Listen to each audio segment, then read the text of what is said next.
Hi, welcome. I'm Jessie Walters from Charles Rutenberg. I'm here today with DeLynn Gaston from the mortgage firm. Thank you for joining me. Thank you for having me. Yeah, it's great to see you. And we're talking about mortgages, as you guys can expect when I talk about the mortgage firm. A local lender, well, Florida-based lender. Yeah. And they've helped us out a lot and helped my customers out a lot. So we appreciate you. Thank you for coming on. Thank you for having me. And yes, we are Florida-based, which is a nice thing about the mortgage firm that I like anyway. As you know, I've told you I've been doing this for 100 years, and it's one of the best companies and they're all based in Florida. The underwriting is in Florida. The closing department is in Florida. The processing is in Florida. Everything is located here in Florida, which makes it nice so that you're not sitting at a closing table at 9 o'clock at night waiting for somebody in California to fund the loan, and right? People, and people don't know that could be possibly a dilemma. Like I had one in Spring Hill, and it was a sinkhole repaired property. And the lender was California. Well, California, they don't really have sinkholes. So they don't know anything about them. Engineering go out there, and everybody just to double check because they were so worried. The lender was so worried about lending on it. Where repaired sinkholes here, we're just like, do you have the engineering report? Can you get insurance? Okay, let's go. We're good. Yeah.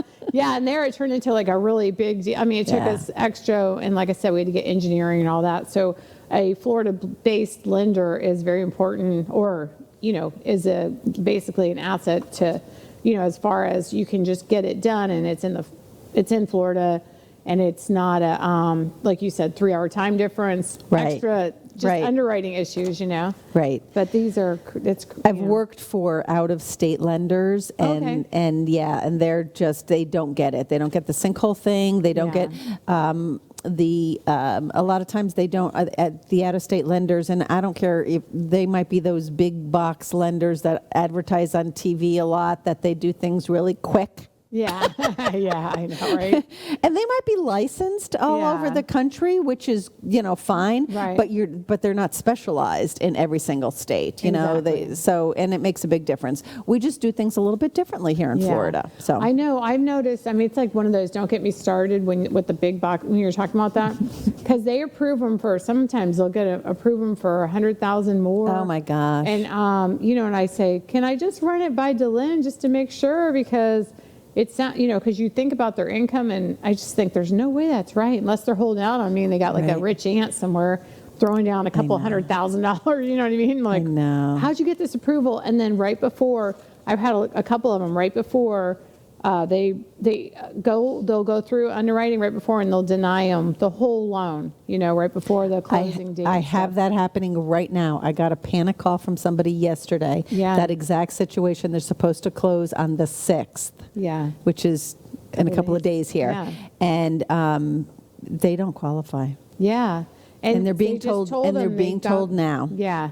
And so I feel like the file sits. The computer generates an approval for everyone, I think, and then the file just sits. And then 2 weeks prior, they start working the file, and then you've already paid out all this money, home inspections, and all that stuff. It's terrible. Then, it's sad. But here's the thing, and this is why, and I'm a big advocate on shopping local. You work with a local person, obviously. But the other thing is, get with somebody who really knows what they're doing. You have to question things up front. So what happened in that case?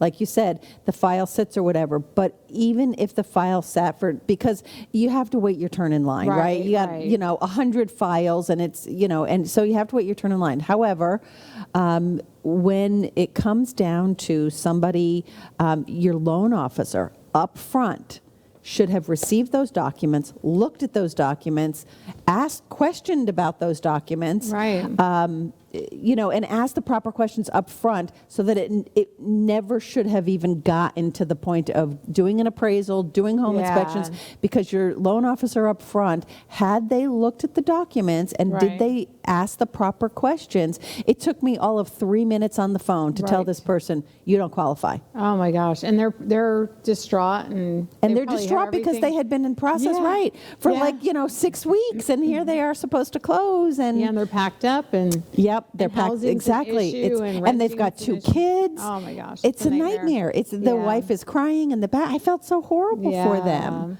Yeah, it's sad. That's so, basically, if you can have a real person go over it, not a computer generated approval. It's, but somebody who knows what they're doing, because clearly this loan officer did not ask the right questions. Yeah, and I think did not probe enough. When they're brand new, not that there's anything wrong with being brand new in the industry, but when you first start, there's a lot of things you don't know to ask as well. So if you get someone who I like to say seasoned, more than 100 years old. Right. So you get some seasoned, some old chicks like us, we know what we're doing. That's right. Yeah. So we were talking about the do's and don'ts. Speaking of that. Speaking of that, right. Do's and don'ts of when you're getting a mortgage, what you should do and what absolutely not, do not do. Do not do. Do's and don'ts. And we have some nightmare stories about the do's and don'ts. Oh my gosh, you and I could sit here for like 3 hours and talk about the nightmares. Do you guys have 3 hours to talk about this? Because we were just talking about on the break, I've had them, where you have a new purchaser and they're just to the wire and they go and they buy furniture. That's my number one. So I'll say, you're getting a new house, but do not buy furniture until after you have the house, mortgage has been approved. I'd say furniture, and then I've had customers too, they'll say, oh, well, I was out, and I bought furniture just to get me going, and I'll go, oh, and they'll go, don't worry, we paid cash. My grandmother paid. I was like, oh my God, because you guys are like just on the line of you just got approved, and the one thing you do is just totally gonna ruin the whole thing, So please don't buy furniture, and so. I actually had a guy buy fish one time. Did I tell you? I swear it was terrible. He bought a $3,500. Oh my gosh, I think you told me this before. And that was his down payment money. Oh my gosh. I know. That was part of the down payment money. That was part of it. And, he said, well, I don't think that's going to be, because, some people have cash and things like that, but cash is not king. Please, please, please, please, please. If I can tell you anything, cash is not king in the mortgage world. We have to verify every single dime that goes into the transaction, and we have to see it sitting in some sort of a bank account, investment brokerage account, something like that. We have to see it sitting there. So, he in this person's, defense, so to speak, he felt he had plenty of money. Yeah. Well, I couldn't count that money. Yeah. So he fish money, swiped his debit card, took the money out of the verified money out of his account to pay $3,500 for some specific beautiful tropical, fish. Beautiful. I love fish, but usually at dinner time, what I mean?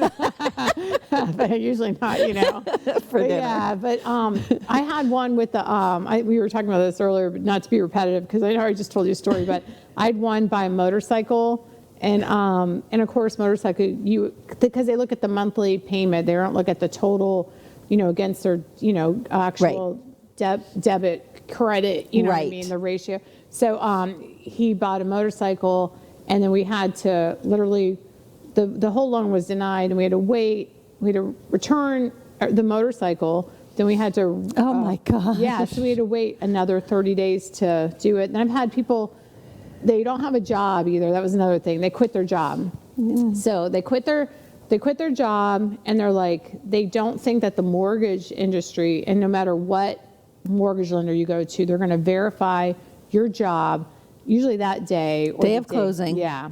And so he didn't think anyone would notice, and so that was one they noticed, right? And then he, we all want to kill him, but I know. Yeah. And it's funny because it's the things that you wouldn't think that you would have to common sense. Don't quit your job. Yeah. So I'm always saying to my people, okay, here's where I say don't quit your day job, because I've actually had people do that. I had somebody, and he was a professor at a college, right? Oh, wow. So you would think, and you wouldn't think that you would have to say things to people. Some things that you and I just take for granted, common sense. We're so and it's exactly. Yeah. So I've learned a lot in my 40 years of doing this that, you really can't take for granted that somebody understands things, because most of the time they don't. So he was a college professor. Yeah. And he quit his job like a week before closing because he was going to be a consultant instead.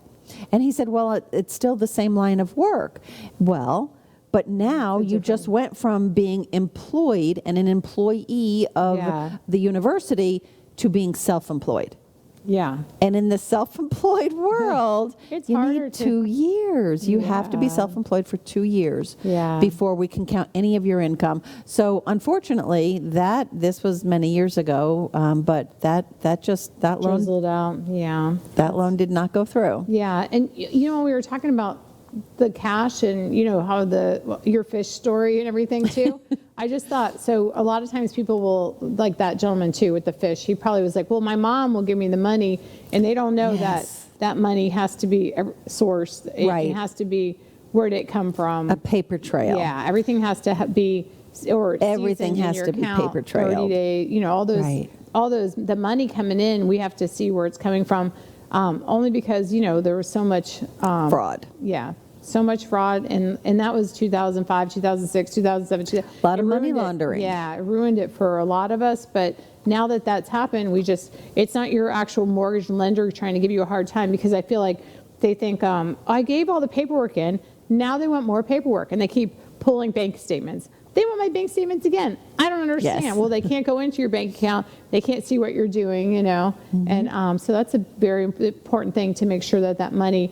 is, if you're going to look for a mortgage and purchase a home, put that money in 30 days prior, you're probably fine. But if you're going to go spend it on a $3,500 fish and mom and dad are going to shoot you the money over, make sure you talk to your lender prior. Yes. See how to at least do the paper trail on the money that someone's going to save the day, That's why I like getting people early when they're just shopping. That's Yeah. why, realtors like yourself who refer me, get them to me first. Yeah. So that I can line them up, because it's actually 60 days, not 30 days, Okay, that they're with going to do it. They look Okay. at for 2 months bank statements is in most cases. Sometimes it depends on the loan program and it depends on the strength of the file. Sometimes we can get away with 1 month, but the standard for the 40 years I've been doing this has always been 2 months bank statements. And Right. that's like Jessie said, that is a Fannie Mae, Freddie Mac guideline. That And is how long does the money not have by to the be in lender. there? So it's not like that's a great question. It's not like the money has to be in there for the whole 60 days. Right. But if we see that you have money and you're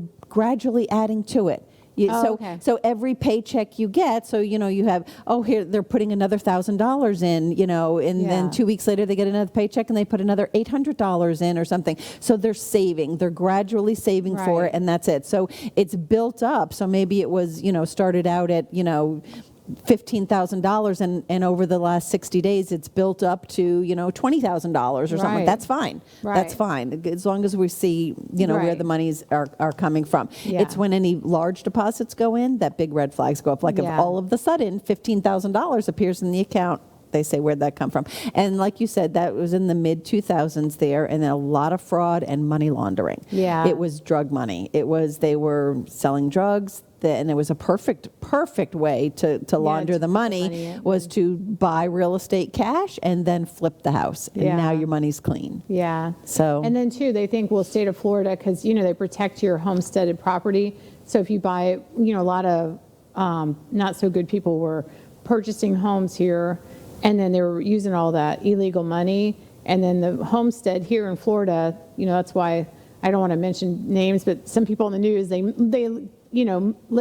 move to Florida, homestead their property, and they can't get sued, that primary residence. But if you laundered the money in, you can, they can take your, there was a thing on that, yes, I just thought of it. There was a thing on that yesterday, and it said that IRS just started this thing that if you are selling drugs, prostitution, or something, there was another thing, then you have to pay taxes on that income that you received. I was like, wait, I just saw it in the news, and I was like, is there actually So the real? government is taxing Yeah. them on illegal funds. Activity. They want your money. Yeah, I Wow. saw that, and I was like, but those aren't my customers. But if they need a house, I will sell them one. And it's funny you say that, because the other thing that, speaking of illegal activities, right, and things like that, and how, can the government tax it? This whole thing with medical marijuana, recreational marijuana, they made it a state thing, right? So Right. each state is determining if it wants to be okay with medical marijuana and or recreational marijuana, but the government does not recognize it. So Right. consequently, consequently, they're popping up all over Florida, the medical marijuana distributors and such, and other states are recreational even, and they're popping up all over. Well, if you are an owner of one of those facilities or any portion of an owner of one of those facilities, you can't get a mortgage. Oh my gosh! Because even though it's not included state, as income. Right. It might be state, right? Legal, but it is not federally legal. And mortgages are backed by the Federal National Mortgage Association. They are federally based. So, yeah, Fannie Mae and Freddie Mac came out with guidelines probably about 4 months ago that basically said, we're not doing it. Yeah, and that's funny. Well, I feel like if you own a dispensary, you can probably pay cash for your house now by this time. You know what I mean? I know. They probably, don't want to spend all their money in one, but yeah, I think they're doing well. I know. I had one, and it was like my processor. Everybody loved this loan. It was a beautiful loan. It was perfect, great credit, big down payment. The guy made a ton of money. Yeah. He was salary, and he only owned 10% of the company. Oh wow! But because he owned, doesn't count. Because he owned even a small percentage. If he just worked there, I could do the loan. Right. But because he owned a portion of it, isn't that nuts? Yeah. Wow. That's interesting though. Because sometimes because I get different land for sale, and I'll have people with the medical marijuana. Is the land big enough? How's what's it residential? Is it commercial? So it's actually interesting to know that they better have cash. Now I know. Yes. Yeah. And then I had somebody who was moving here from all these kind of funny stories. They were moving here from California. Well, in California, it's legal. Yeah. It's recreationally and medical, right? So it's legal over in California. Well, he actually he has a house in California and a farm in California.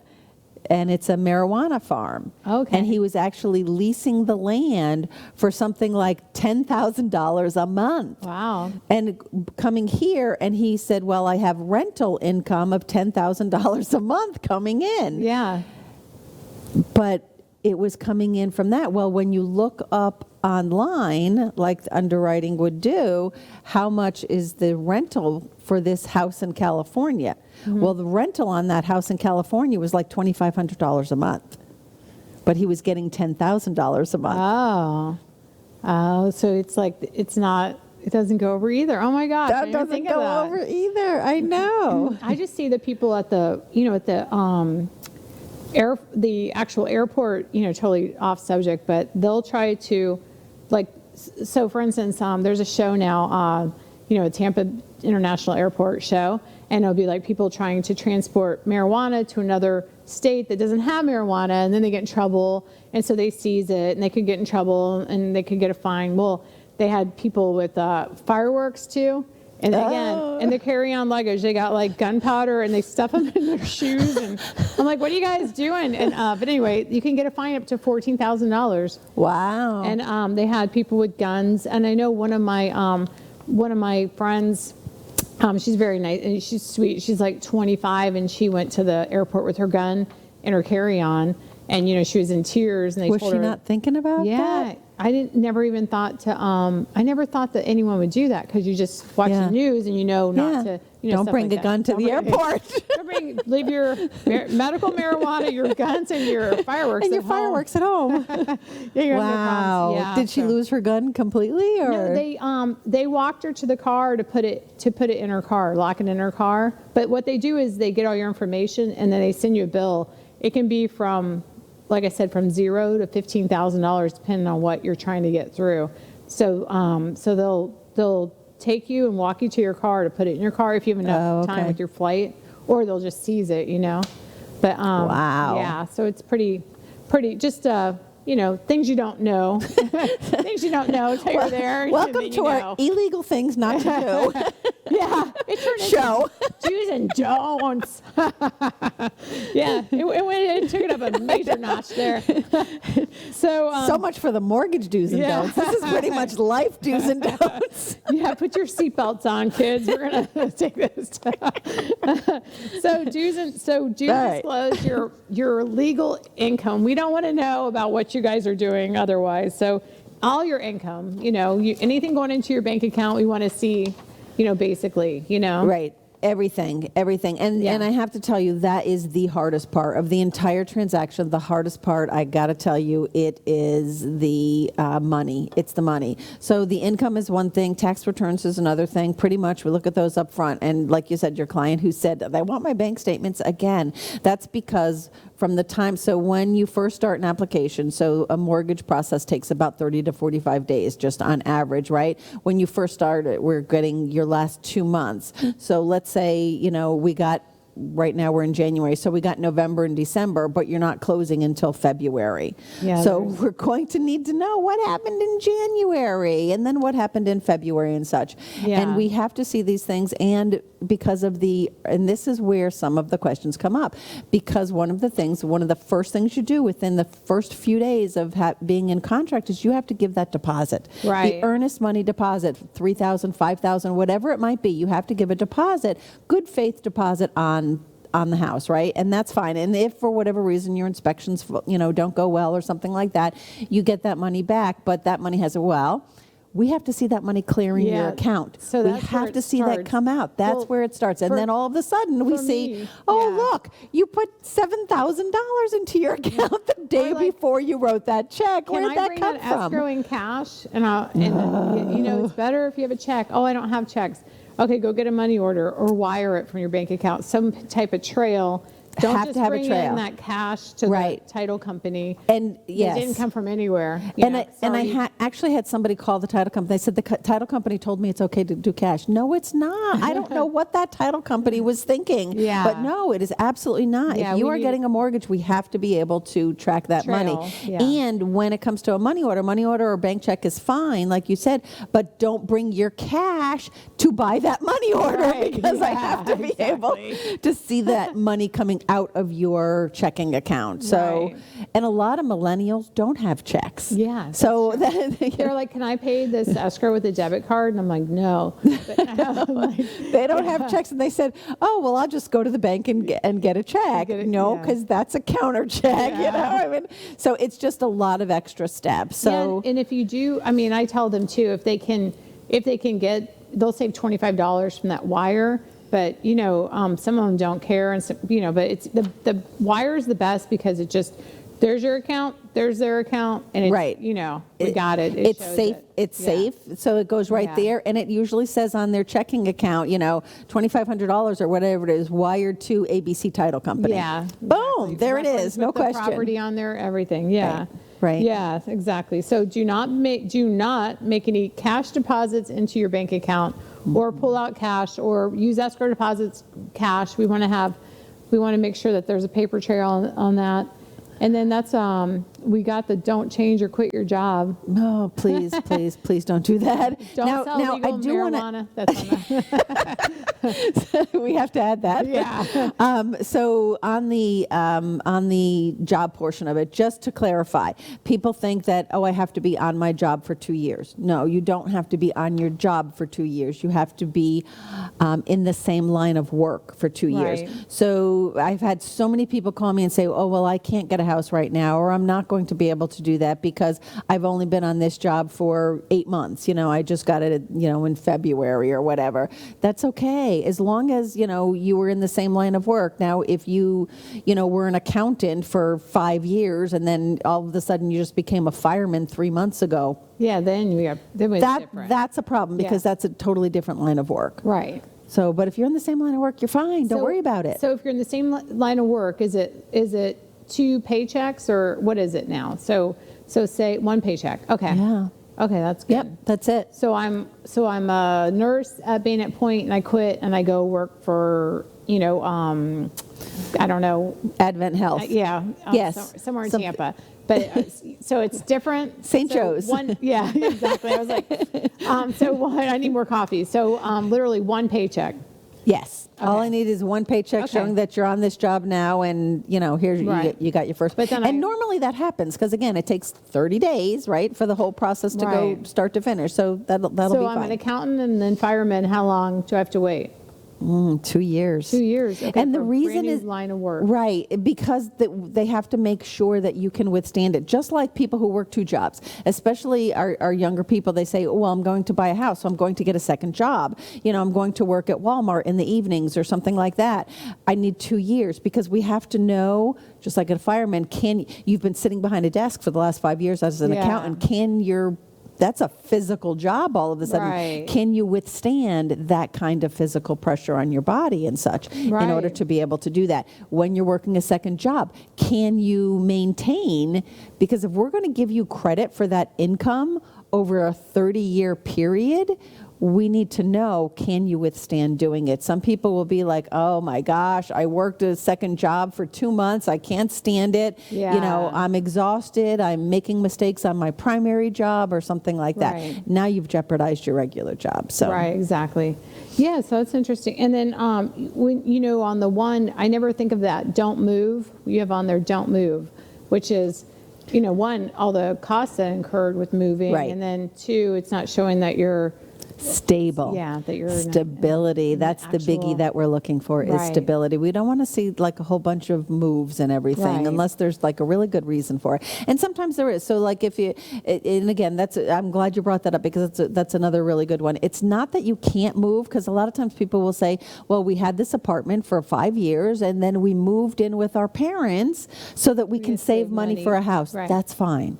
That is fine. That's the kind of stuff we don't mind. Right. So, But like moving, so I'm living at my friend's house right now, and then I was at my grandma's house last week, and I don't know where, I'm in a hotel while this closes. I know, that happens too. We're renting an Airbnb. I know, I feel so bad for her when that happens, know. But I mean, most of the time, if it's like that, you're almost closed. You know what I mean? It's going to happen, but I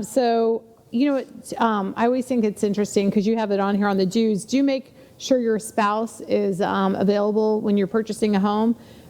Because a lot of times, I'll say, bring your driver's license, and they'll say, does he have to come? He's not on this house. Right. But you guys homesteaded it. It was a marital asset, but it's just in one person's name. So whoever's not on there says, "Well, I don't have to go." Well, you do have to go. Right. You have to sign So off. it's and for clarification on that, Florida, this is a Florida law. This is not the title company. This is not the mortgage lender. This is not your realtor. This is not anybody like that. This is a Florida law. If you are legally married, and there's no, "Well, we're separated," or something like that. This is one of those things, either you're pregnant or you're not pregnant. Yeah. Either you're married or you're not married. there's no, "Well, Florida does not recognize a legal separation." Right. Other states do, but Florida does not recognize that. So either you're married or you're not. And if you are still married, and I have had people who have been separated for 20 years, and they say, "I don't even know where he is." Find him. Yeah. Find him. Because Florida law states that if this is your primary residence, this is a homesteaded property. And if you're buying it, it will be homesteaded. And that means your spouse, your legal spouse, is required to sign off on a few things. Your legal spouse does not have to be on the title to the property, and he or she does not have to be on the mortgage or on the loan, but they do have to be on the mortgage. Now, people say, the mortgage is actually just the recorded instrument saying that you have a lien on this property, and that's what they're acknowledging. The note is what requires them to pay it back. That's what you are taking out. So you are taking a loan on the house, and the mortgage is the recorded instrument that just says that there is a loan on this house, and your spouse has to acknowledge that. Right. Yeah, because I actually just had one, and they were like, "Well, do I have to?" And I'm like, the same thing. Yes, you have to. And then I have some people getting divorced, and the same exact thing. Do I, they were never on the property, and I say, well, this one, you'll love this one. I'm getting a mortgage. I'm still married, but I'm getting a divorce. That's always. That happens a lot. Yeah. And I say, well, they'll have to sign off that they're not going to, this isn't going to be a marital asset. And they say, "Oh, I don't want him to know anything. I don't want him to sign." Well, you're then still wait. married. Yeah. So, and I always say, I'm not an attorney. I just play one on WeBeam TV. I'm just kidding. I'm not an attorney, but I'll give you advice to go contact an attorney. You know what I mean? Right. So yeah, so that's And another one. that is, and when people say that to me, well, I'm in the midst of getting a divorce or something like that, and I say, okay, your choice. Yeah. If you buy the house, and I tell them this right up front, if you buy the house now, he will have to sign a few things. Yeah. You don't have to be in the same room at the same time. Right. But he will, the title company will more likely than not work it out with you, or he comes in at a different time. That's what I We've do, done this yeah. many times. Yeah. And But he will have to. Otherwise, your choice, choice B, wait Yeah. until after the divorce is finalized and you are legally now divorced, because then he doesn't have to know anything about it. Right. And He or she. And two, I had one, she's like, well, I'll just buy it cash, then he won't know about the mortgage. Well, you're still married. Again, marital asset, talk to your attorney. Your attorney's going to tell you not to purchase anything. Yes. Buy a house, put it in your family's name. Well, then that's up to you guys, and you guys can fight it out where you got that money from. And you know what I mean? As long as that didn't come out of your joint checking account. Good probably, point. But, Right. and then you can refinance it, pay your, after so many months, and you could talk to DeLynn about that. So many months, you own that house outright cash. And then how many months is it now before you can get a mortgage if you buy it cash? Is it, they used to call it seasoned. 6 months. 6 months, okay. So 6 months. So you can buy, your family could buy you this house. Then 6 months later, you can pay the family back after you get divorced. And hopefully Right. you have a job and your income's enough and you're using your child support and all that, as a... But like you said, I do the exact same thing. Talk to an attorney. Yeah. You need to talk to your attorney, because Yeah. there's so many little Yeah, exactly. marital laws that you and I don't know. Right, exactly. know? Yeah, I know. The only my knowledge is from watching people kind of mess it up. Yes. And then I'm like, and then you're kind of like, oh, wow, I didn't know that. But then I don't advise them. I just say, Right. Contact DeLynn before mortgage stuff, contact an attorney, Exactly. attorney stuff. Yeah. Yes. So you become more knowledgeable, like I said, because you see people mess things up. Yeah, and then, that's best way of learning, right? Yeah. I have. You hear the horror stories. Yeah, exactly. Yeah, and then two, I had one. He was with his fiance, and I didn't even know he was still married. He hadn't got divorced yet, and his fiance and him moved here, nicest couple, and you would never, suspect. And then he was getting the mortgage, and they said I got the call, and they said he's still married, and then his wife was his ex-wife to be was very, very nice. So she signed off for us, but it wasn't like, oh yeah, 15 minutes later she's signing off. It was like, where is she at? Like you said, it was, we had to get an extension, but it did happen, but literally sweating it out on that one. Yes. And you would never expect, very, very nice people, but you would never expect, that they just, you know what I mean? He's married. And so the funny thing with something like that is, people will, for example, you might call me and say, hey, I met these people at an open house. They're really, really nice. Yeah. It's a guy and his fiance. Can you that's pre-approve them? So of course I'm sitting here thinking, oh, a guy and his fiance. I'm not thinking either one of them is married, right? Yeah. Because it's a guy and his fiance. He forgot to tell us. Even though it's a question on the application, are you married or unmarried? I probably would not have asked that question. Yeah. Because it's a guy and his fiance, right? Yeah, exactly. Yeah. They're just, they're very, very nice people. And then, it got a little bumpy because the ex-wife got involved, or she wasn't the ex-wife yet. So she got involved, she signed off. And then it was pretty awkward for a little bit there. Yeah. And, but it did happen, very nice. And I assumed he's divorced now, but I don't know. But the house is only in the gentleman's name. So that's what made it. Not the fiance. Yeah, not the fiance's name. But she's awesome and stuff. But I was kind of like so confused by the time it was over, I know.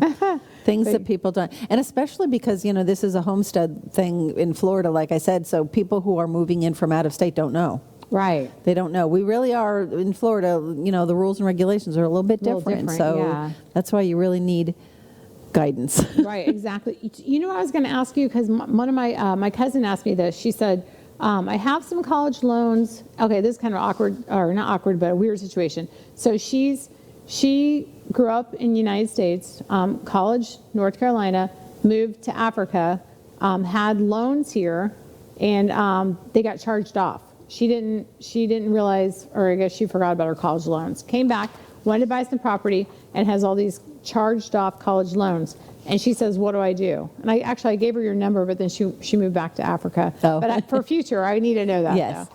So what would you suggest? So the funny thing is because it's a government loan, it never goes away. Right. Honestly, okay. because it was a government loan. FHA, VA, conventional, every single one of them are going to red flag that. Are going to red flag that. And you can't even file a bankruptcy.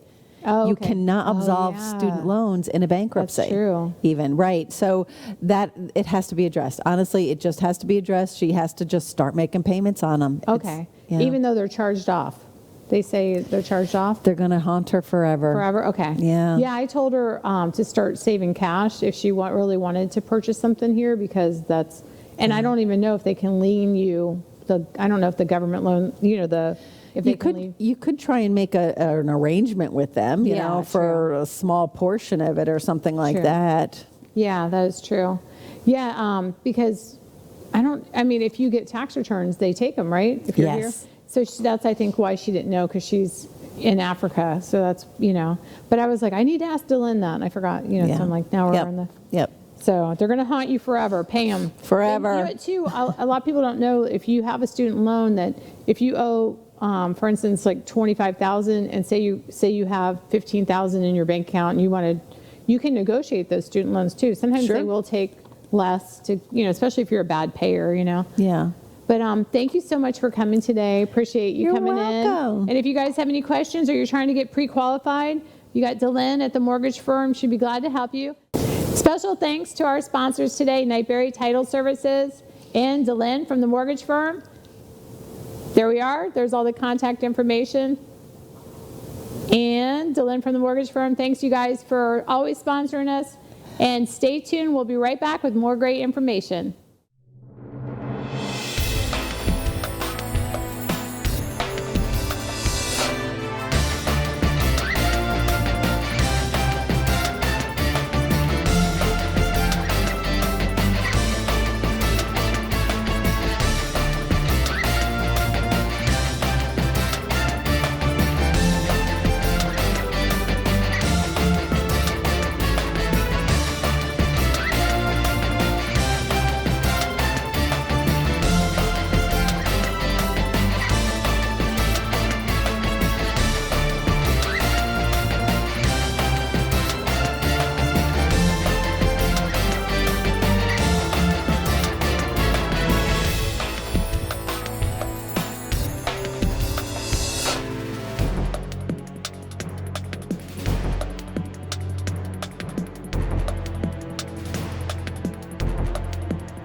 Welcome back. I'm Jessie Walters with Charles Rutenberg, and I'm here with DeLynn Gaston from the mortgage firm. The mortgage firm. We're talking about do's and don'ts of when you're purchasing a new home, what you should do, what you shouldn't do. And, what I was just thinking about was the mortgage, so I'm getting a new mortgage, and then I think I had a couple customers say, well, since I'm getting this new mortgage, I was thinking I could save a little bit of money by not paying my old mortgage. Should I still pay my? Yes. Yes. And my car payments and my credit cards and my... One of our dues. Continue to make your payments on time for all of your other debts, because they are going to do, especially if you have a mortgage right now, they are going to do what's called a credit refresh. So right before closing, they are going to do a credit refresh. It's not a hard pull. on your credit report again, but it is a refresh of what we've already pulled to make sure there's nothing bad that happened. A couple of things that happened on what credit refresh, and this is day of closing. So this is why you hear some of these nightmare stories of things blew up day of closing because somebody went out and bought a sit-down lawnmower and got a Lowe's credit card to do that. Boom, that's going to appear on your credit refresh. If you stopped making your payments, especially your primary housing payment, you cannot stop making any of your payments on anything, even though you're selling that house. And people say, well, what difference does it make? It's going to get paid off. It makes a big difference. Yeah. In your credit, because then we have to, okay, now they have a 30-day late payment on their mortgage now, which the recentness of it is what hurts the most. We have to redo the credit score at that point. And now your credit score just went from a 790 down to a 520. Yeah. Because you have a 30-day late on your mortgage payment today. Yeah, and I don't think a lot of people know that too, because they'll say, well, I just won't pay this credit card as well. Or like what we were talking earlier was you're going to go get, I'm going to go get a credit card for my furniture. I'm going to go get a credit card, like you said, lawnmower, TV, all that stuff, all this stuff that you think is normal for your household. Right. It's fine to purchase after you get your mortgage, but when you're so tight on your credit score, and if you're still thinking about it, you can always, you can put stuff on hold. You can put stuff on hold without pulling your credit for $100 or, I've had people do that. Well, I have all this furniture on hold. I'm going to, or take your pictures of your Layaway's fine, right? Yeah. As long as it's not pulling your credit.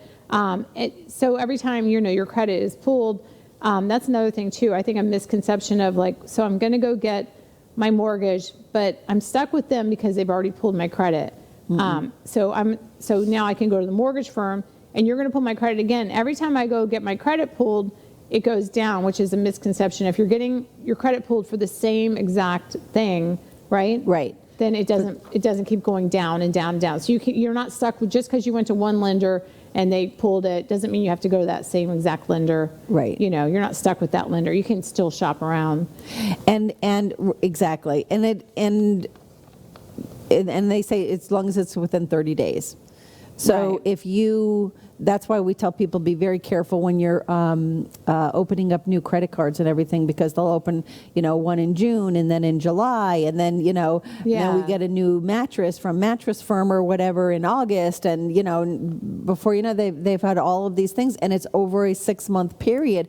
That's the kind of stuff that hurts your credit. Right. That's the kind of stuff that's really going to affect your credit score. Yeah, because I guess they're looking at your patterns, Exactly. So, totally off subject, but I always tell the story about, I had a customer who would go, every paycheck they would buy something major, but they would have a really good paycheck.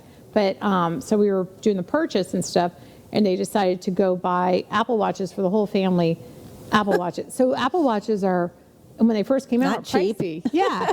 So if you have so many kids, you know what I mean? So you have 6 Apple Watches. Oh my gosh. And we have down payments and stuff going out, and you would think oh, well, would an Apple Watch actually ruin my credit, and my everything? Yeah, especially because you put the down payment, and at the time when they first came out, they were so much, more expensive than they are now. Yeah. But, just little things like that. The best thing is to lay low, save your money, be ready for that closing. Then after closing, you can go rogue. You can buy that furniture, or that car. Right. Max out your credit card. I'm just kidding. I know. No, we hope only the best. No, we don't want that. We don't want that either. Yeah. We don't want anybody in a tight situation. No, the debt ratios that your lender. And you know what? And I have to say, if you're ask questions. I thoroughly believe in all of those classes. Even if you're not getting down payment assistance, take a class. Yeah. Take a class. Don't just trust what you read on the internet, because there's all kinds of stuff all over the place on the internet, and a lot of it is false information, or a lot of, even sometimes if I'm looking something up and it'll say like something ridiculous, like, no income needed, no asset check, and that kind of a thing. And then I see, oh, okay, well, that post was from 2006. Right. Okay, so that is not accurate anymore. Right. Talk to your loan officer. And if your loan officer isn't asking enough questions or isn't answering your questions, ask a lot of questions. Or isn't answering the phone. Yes. They'll say, I don't know Then get somebody else. And I'm like, please, do we have to use your lender? Call me. Yeah. Call me. I know. I will answer all of your questions, and I will walk you through to the point. She'll answer the phone 11, 12 o'clock at night too, because I've tried, and she does. Just kidding. You're on vacation. It doesn't matter. It's me.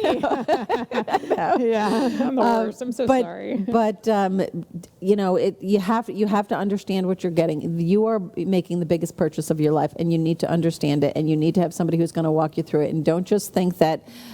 Sometimes, unfortunately, we do this so often. We do. We might forget to say something that's really, really important. That's why we do things like this. Please do these things, and please don't do these things. Right.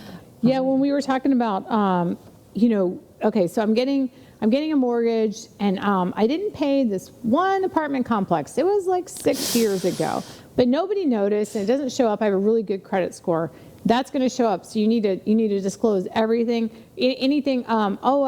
This was charged off. It was only $30. It was just a cell phone bill. That's not going to show up. It's going to show up. Everything is computerized now. So it's not, someone sitting there with your paper going through it. It's literally when they pull your credit report, it's all going to show up. Yes. So there's nothing that you're going to hide. So the best thing is to disclose everything. That way you can kind of either work on what the problem is prior to the purchase, or at least the lender knows up front. We can try to correct whatever it is. Right. Right. Yes. Thank you. Yeah. Thank you, because that is so true. And people try and hide things from me. And I say to them all the time, please tell me everything. Okay. Don't try and hide something from me. Tell me everything, because perhaps it's something that we can address up front. If I know about it, we can address it. We can fix it. Right. If instead you try and hide things from me, and it gets now you've spent money on inspections, you've spent money on an appraisal, and it gets all the way through and into underwriting, they will uncover it. Trust me, that is their job. They run fraud reports and things like that. There is extra research. It's not just all up front, okay, they pulled my credit, I got by with that. No. Yeah. There is further research and verifying that it's done. And if it gets all the way to underwriting, and then underwriting comes back to me and said, what about this foreclosure? Yeah, then we I'm blindsided. Yeah. Okay, then I'm blindsided, and I'm like, okay, now what? I can't. But had I known about it in the beginning, I would have asked about it, I would have addressed it, I would have pulled the deeds and things like that to see. I had I know you and I can do stories like forever. I had somebody who said to me, and it's a question on the application, have you ever had a foreclosure? And they answered no. They told me no. Yeah. Gets all the way through. Nothing's on their credit report. There's no foreclosures or anything on their credit report. It gets all the way through to underwriting, and it gets denied because they had 6 foreclosures. 6 foreclosures. 6 foreclosures in Ohio. Oh my gosh. 6 rental properties that they just walked away from in Ohio. Oh my gosh. And 5 of those 6 had already taken the property back. The banks had foreclosed, and one of those, the bank hadn't foreclosed yet. Oh my gosh. The people were still collecting rental income. Oh my gosh. And never Can I use that as not income? making and not making a mortgage payment. Jeez. And I said, okay, well, then show me where you have paid this mortgage off. Well, we didn't pay it off. The bank doesn't want the house back, so we're just renting it. No, that's not how it works. Oh my gosh.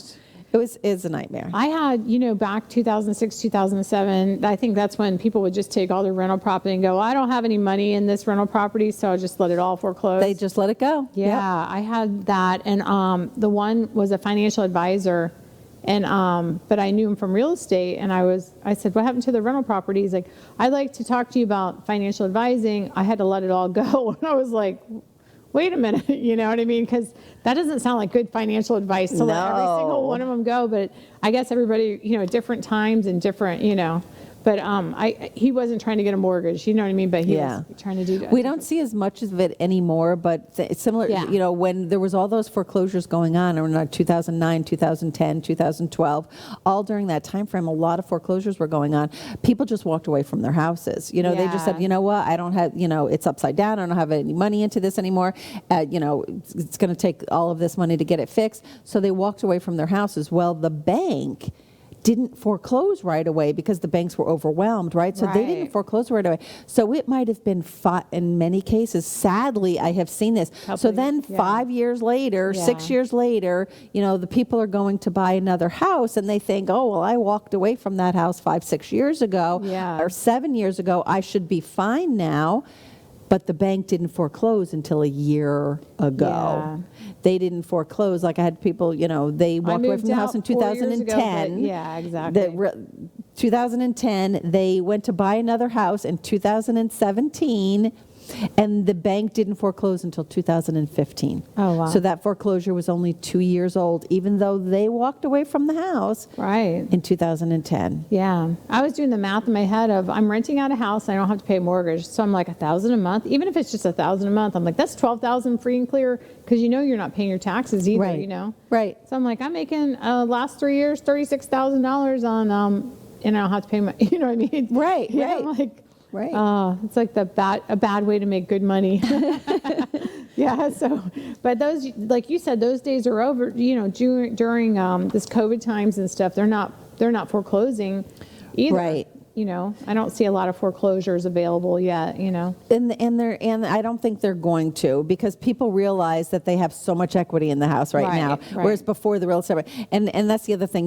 People are saying, well, I'm going to wait for the market to come back down. This is a bubble. No, it's not. This is not 2008. This is Yeah. not 2009, 10. Right. This is totally different. This is completely a supply and demand kind of a thing. This is not a bubble. Yeah. The market is not going to come down. It might stabilize a little bit, but it is not going to come down. So a couple weeks ago, I had one of the girls on from California, and this is how it is in California, just like it is here.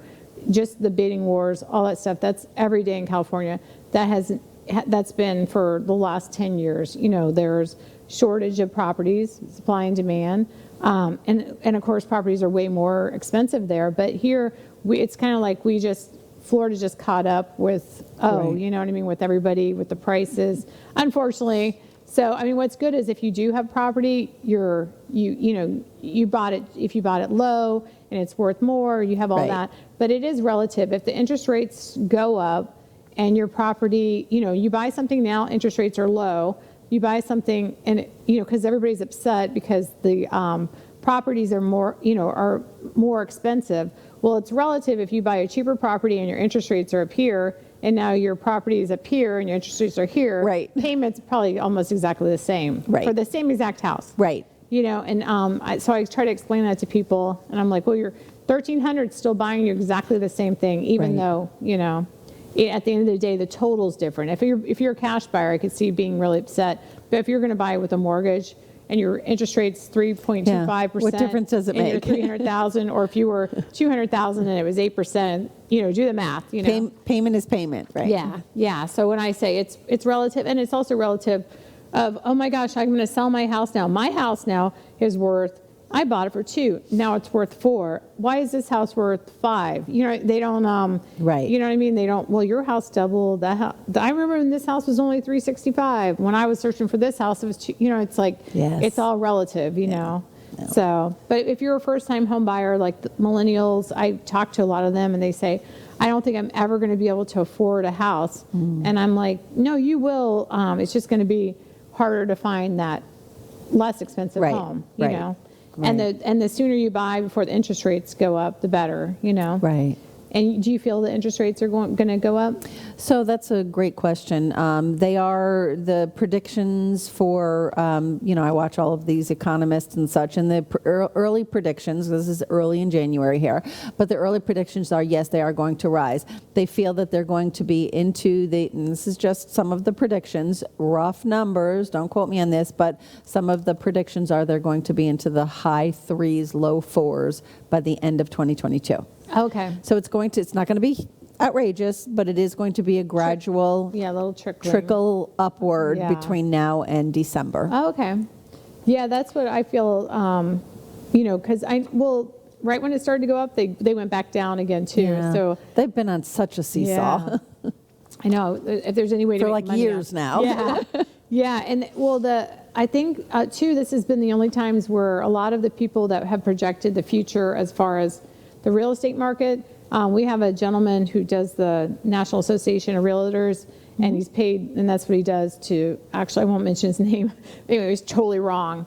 Because they say it's 4% a year for increase. Last 2 years, he said 4% wrong. And it went up 20. Yeah, 8% wrong. So, I read his articles, and I'm like, because maybe he's not based in Florida, but I'm going to properties, they were 100,000, or I've sold a property. I sold one property actually kind of near you, and she owned it 3 months, and it went up like 20 grand. And so, it's just crazy how things had gone up. And Christmas, I think Christmas time, November and December were a little slower as far as this year, but it's because we were running the whole year and we were just at a walking pace. I know. And so everybody's like, did the market go down? I'm like, no, it's just because we all had Christmas trees up. You know Right, what I mean? right. So January, I have a whole bunch of people who want to list in January because they didn't want people in and out the house with Too much going on. Yeah, with Right. Thanksgiving, Christmas. Yeah. But we're still pretty much at joggers paces, getting out to that property, putting those offers in quick. We're still getting, the last one, the one you helped me with in the Woodcrest, I think it was Right. Woodcrest, that one, was how many thousand over? It was like at least Right. 4,000 Right. over, so, and you just, the ones I've had have been over. I did get one bargain for a customer because of Christmas time, I feel. And plus because the seller was very, very nice and very, very organized and very clean, and she didn't want anyone in the house, so we threw an offer in, and it was less than asking, and they took it. And I was like, I can't believe it. No one takes, less than asking right now, but we got the home and stuff. And they had 3 showings the next day, but she said, I don't want them in the house. So, See? So I was like, See? it does things. So you never know. Yeah, and You never things know. happen the way they're supposed to happen, Right. fate, so it's one of those things. But yeah, so are you getting lots of calls, or what's your market projection? I know you're seeing the interest rate. Interest rates going up a little bit, home prices, economist predictions are up Leveling? about somewhere between 6 and 8% over this year. Yeah, so normally years prior was always 4%, so 6 and 8%, that's still Yeah. on the rising and stuff. Yep. So get your mortgage now. Contact DeLynn. Thanks for tuning in, and stay tuned. Jessie Walters, Charles Rutenberg, and DeLynn Gaston. If you guys need anything, give us a call. And a special thanks to the Nightberry Title Services and the mortgage firm.